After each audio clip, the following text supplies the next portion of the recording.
Hello and welcome back to KXAN Plus. I am your host, Esmeralda Zamora, and today we are back with our Sunday stream. And this stream is our Tommy's Travel Forecast stream with meteorologist Tommy House. Tommy, thanks for joining us again here on KXAN Plus. How are you doing? I'm good, Esme. Great day today. Nice and warm, but some clouds and some showers here in Central Texas. So overall, it's been a good weekend. How about you? It's awesome, and it's great weather to start the week off. I know we're both starting our week, so kicking this week off with some great weather is awesome, and bringing back our Tommy Travel Forecast. Hey, it's been a little bit, but I'm so excited to be back. We have a lot to talk about from the tropics to locally. It's going to be a fun next 30 minutes. Yeah, before we get to all of that fun stuff, since we've been gone for such a long time, give our viewers a reminder of what Tommy's Travel Forecast is and why we are doing this show here on KXAN Plus. Yeah, great question. So throughout the year, we see all sorts of big events, right? We're now in the hurricane season, so a lot of this will be regarding the tropics. Big questions with Erin's track. We know during the springtime, it was severe thunderstorm season into the early summer. Our previous Tommy's travel forecasts were anywhere from tornado outbreaks across the Midwest to what's happening on the East Coast, even some big nor'easters we originally talked about. And now we're kind of in this period where the severe weather threat is pretty low. Tropics are waking up, and our second rainy season here in the Lone Star State begins in the next few weeks. So we're kind of in this in-between season, people going back to school and classes. So we'll answer hopefully a lot of good questions here regarding Erin, any sort of future storms, and a pattern change on the way here locally in Central Texas. Yes, so this is your stream every Sunday happens every Sunday again.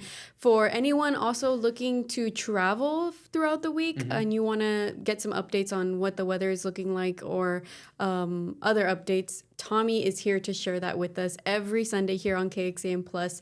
Tommy, you touched a little bit about Hurricane Erin. Tell us what you know. Erin has been a fascinating storm, Esme. It was actually the first hurricane into the Atlantic Basin this year. Yesterday, it reached Category 5 strength. That is the maximum strength and category that the National Hurricane Center issues. Now still a major hurricane, Category 3. Winds are sustained at about 120 miles per hour. That doesn't include gusts. It's north of Puerto Rico, but you can see the Dominican Republic there. Even other Caribbean islands are getting some of these tropical impacts.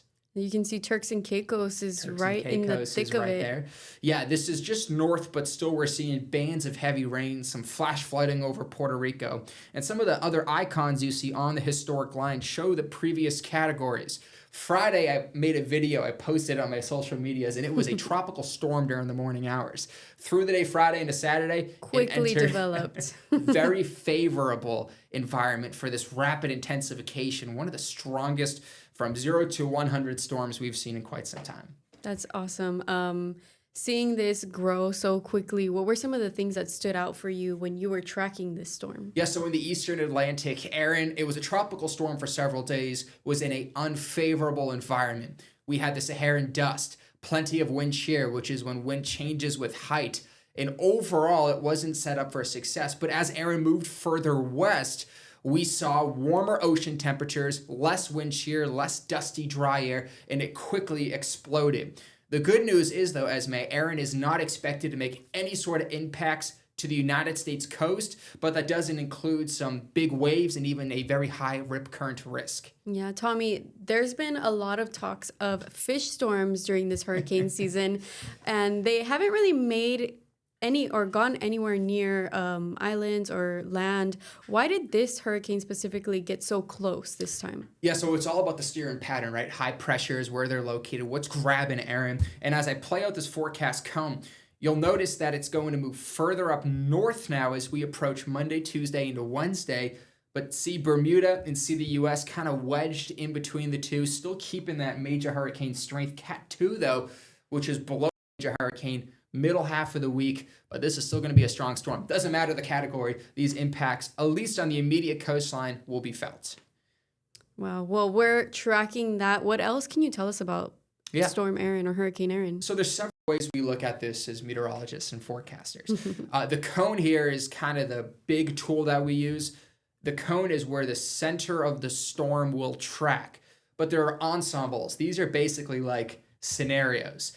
Each specific line is where the center of the storm could go. Oh, that looks like spaghetti. Spaghetti. It's called the spaghetti plot. Absolutely. I color-coded these because two big computer models we look at, the GFS model and the European model, are showing the confidence that Erin will continue to move. I'll try to draw with arrows here if you can see. Will continue to track further north and then slowly curve north and east, eventually completely avoiding the United States coast itself. Yeah. But some of these, especially the European track, is trying to push this a little bit closer to the immediate coastline. That's North Carolina, the Outer Banks, portions of the New England coast as well. We'll see those large waves anywhere between, let's say, 10 to 15 feet, if not more.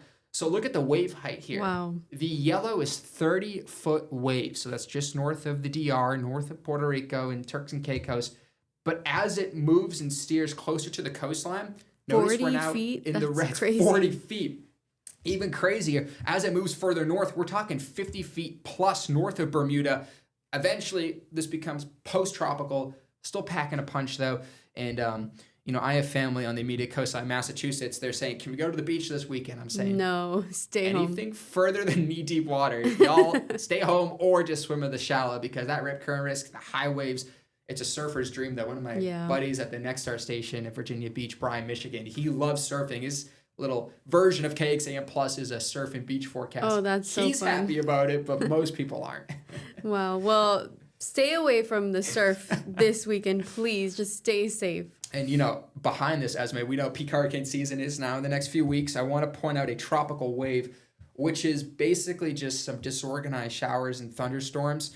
But you'll notice that the tropical wave will eventually work further west, sort of following that same track as Erin. That orange polygon is a low chance this could become our next named storm.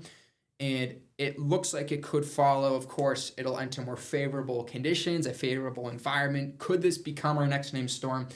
I honestly think it will.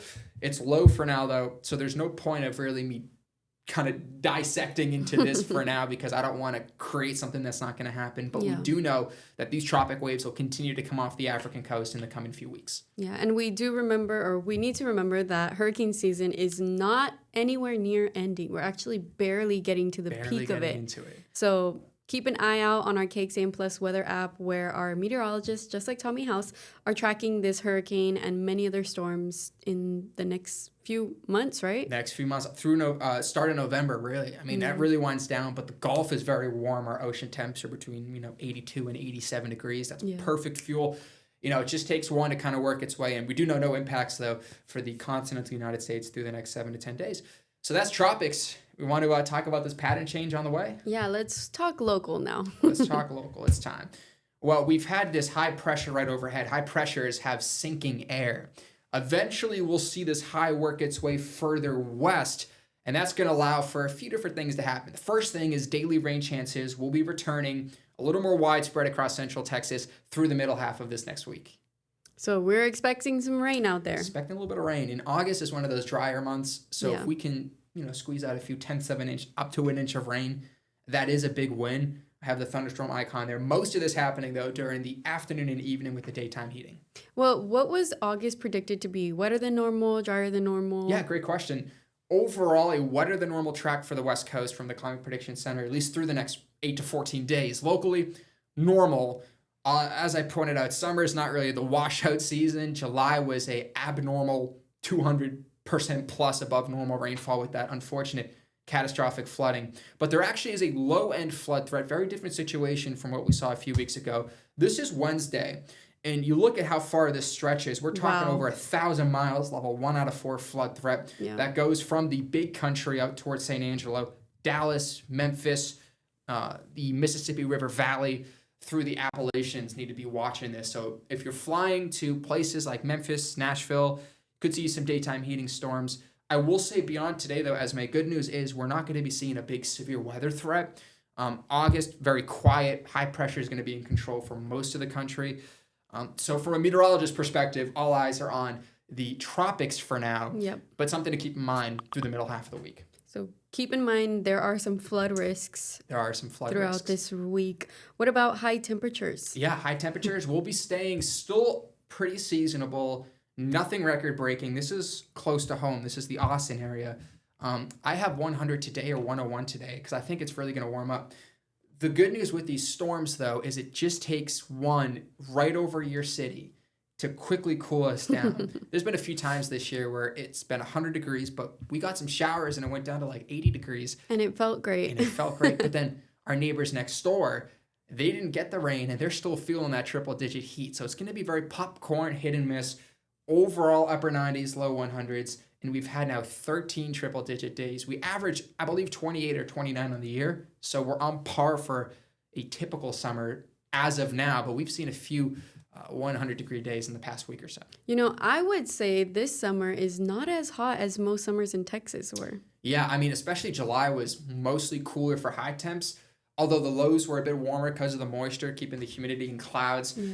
You know, June was so-so. It was warm. May was warm. We'll have to see how August closes out in September, but you know, we know summer here lasts till Thanksgiving. I know, or sometimes December. You never know. And we've seen some trick-or-treat candy at H-E-B, no judgment. Hey, I already decorated for Halloween in my house. Okay. Yeah, we're moving into a new apartment, and I'm tempted to put up the fall decor, but I don't want to jinx it in costume. Do it. Do it? Okay. I might have to do that. But, you know, overall, it's a very manageable, nothing crazy, no severe weather outbreaks.